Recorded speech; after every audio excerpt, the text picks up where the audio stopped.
Okay.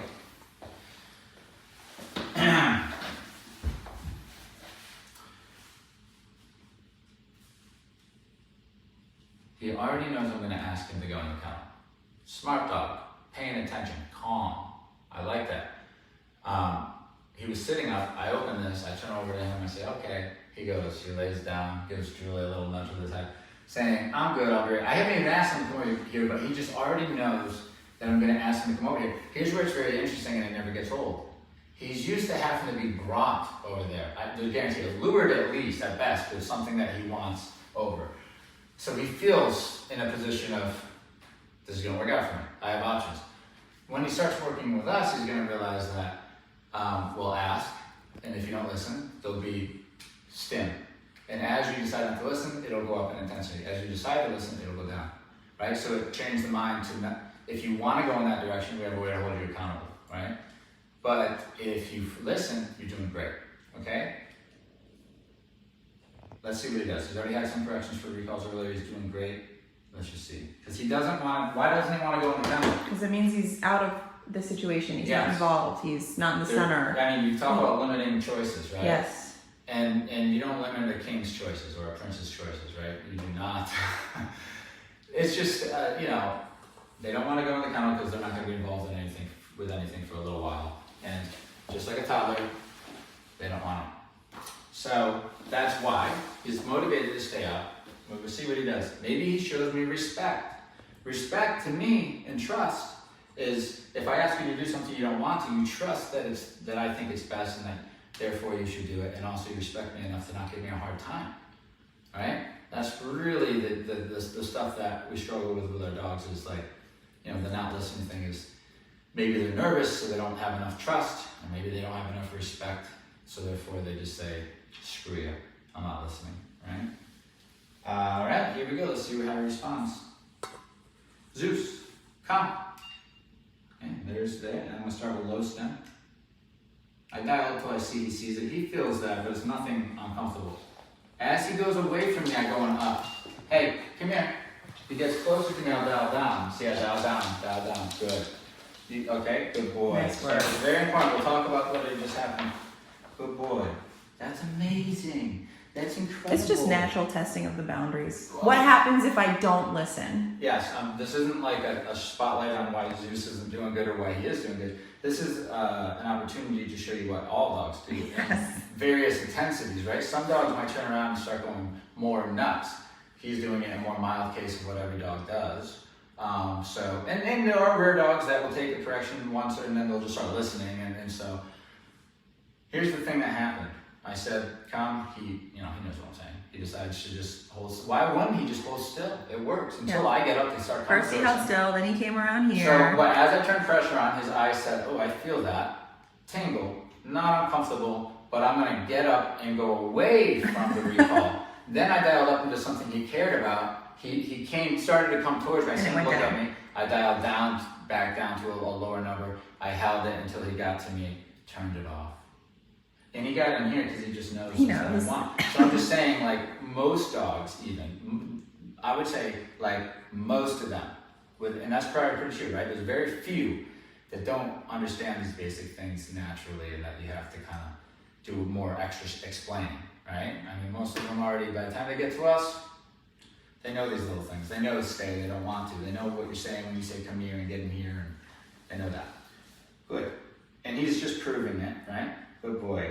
So that's how we did it. It's fair, and it's consistent, and it works. Good. So within a week, the response changes. Like you just see the dogs, almost the wiring just feels different. That's why they feel good when they go home. They've already tried their way. It didn't work. They listened. It works. They just start thinking, listen. And then they find out it's the best lifestyle ever. Yes. Life is so good. When your human is happy with your behavior, it's the best life you could possibly have. You're not going to get a better life out there in the wild. No. You know, it's going to be a rough living out there. It's nice. If you can listen, you're going to have amazing, luxurious life. You know what I mean? So that's the deal with them. That's the deal with them. It's like you're going to get this life with us. You're going to be included in our family, but you have to listen. That means if I say do something, do it. If I say stop, stop. That's the deal. And that's all we're asking. So a way of correcting, we have the e-collar, the beautiful e-collar, so we can get it done nice and effectively, quickly, and just move on, right? Good. Next part is learning to stay. This could be hard. Stay.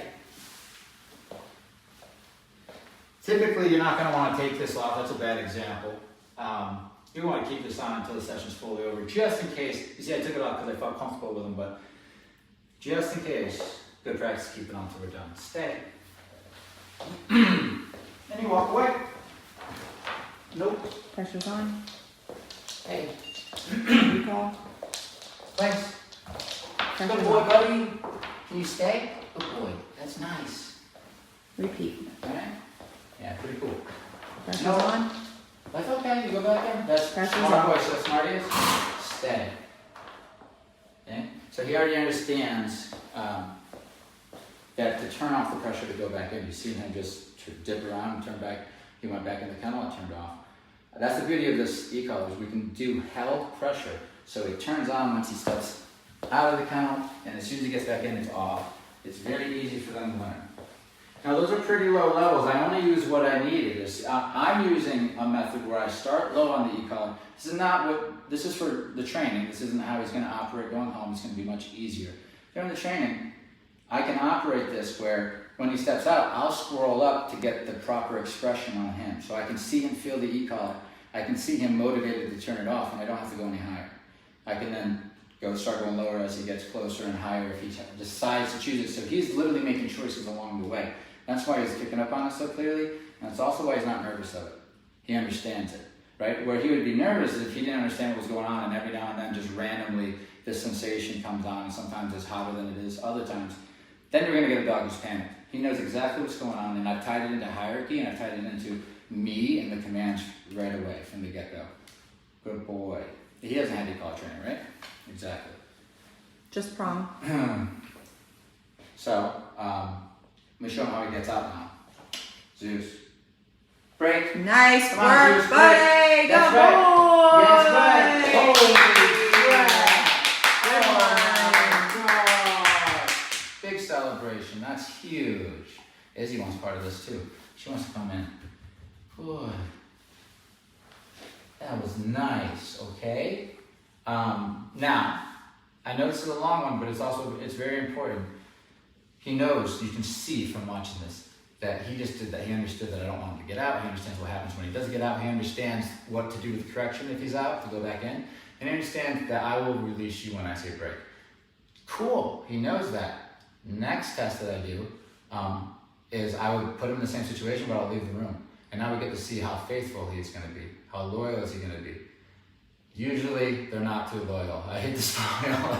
I mean, you have to create that level of loyalty. He's got a great foundation, but we literally have to create it by letting him explore the boundaries and come to his own assumption that following is awesome. So we're going to tell him to stay, and I'm going to leave the room, and I'm going to shut off the light, and I'm going to watch him through the door. He's not going to know I'm there, and most of the time, they come right on back out. They get the correction, they go back in, and then I re-enter the room. And now they know why this is important is because now they know that happens whether or not I'm in the room or out of the room. So they're less likely to want to come out of the kennel unless I let them out, which means less antics in the kennel, including barking, pawing at the bars, wanting to come out. Because whenever they do that and they want to come out within these first couple of days, we come down, we open those doors, we walk away without telling them they can come out. If they come out, it's a correction until they go back in, right? We're teaching them, unless I've come to tell you to come out, it's not time to come out. And if you try to come out, because we allow them to, it doesn't work. It's like there's a passcode that only I know. If you try to get out without me, it's not going to work. That averse is going to turn on. But if you wait for me and I say the magic word and I have that magic touch, when I say break, you're all good. That floor is not going to do nothing, right? So once they learn that, they settle. And we see all the stuff, all the nonsense. And then we can correct, if there's a little bit of barking, a little bit of whine, then we can start correcting that, but it's much easier than trying to just correct every whine or every bark. We just say, the problem is that they want to come out before we've offered. Let's show them what happens when they do that. And then they don't want to do that anymore, and we got a very good kennel behavior, which is a very important part of being a good companion. That's why we're taking it seriously. If we can't put them away without nonsense, it makes it suck for everybody. It's hard to board them places. They're disruptive when they're in there because they want to be out. If we can get him to just go in there and wait happily because he knows he's going to come out eventually and we're going to do something awesome, then that's going to be best case scenario. And that's going to be happy owners, which means very happy dog as well. So, good boy. I see great stuff. All right, Zeus. Nice. Place. Okay. Place. Nice Okay, work. good. So a little stim there, stay. I gave a little bit of correction, and you can see he went right in. So he's just waiting to see the boundary, totally normal. This was a little insight, a little more than normal of how, this is pretty much how I do every dog. The response of the dog varies, but this is pretty much the go-to order of events that we do day one. Okay? And part of being a trainer is being able to respond to anything the dog does in response to the training. Exactly, yes, exactly. So, because he was more mild-mannered, but he still did everything wrong that most dogs do wrong, it makes for a great video. Plus, he's been a joy so far. Yeah, so. he's great. Yeah. Good boy. Good boy.